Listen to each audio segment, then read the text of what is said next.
Hello everyone, if you're getting this error 0x800F0983 when you're trying to install the new Windows Update KB5065789, then you have come to the right place because in this video I'm going to show you how easy it is to fix that annoying Windows Update error easily.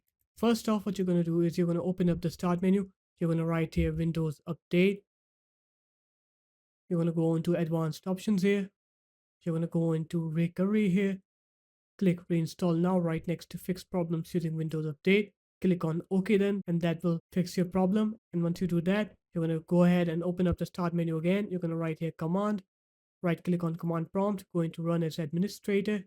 Click yes on here, write sfc/scan now, press enter, and that will scan for the problem. It can take a little while depending on how fast your computer is.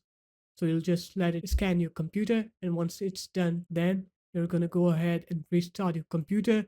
And after you're done with the restart, now when you try to open up the Windows Update, you'll notice that you can easily update your computer now and you won't get that error anymore. So there it is, guys. That's how easy it was. If you guys found this video helpful, make sure to leave a like, comment, and subscribe to the channel. And I'll see you in my next video. Peace.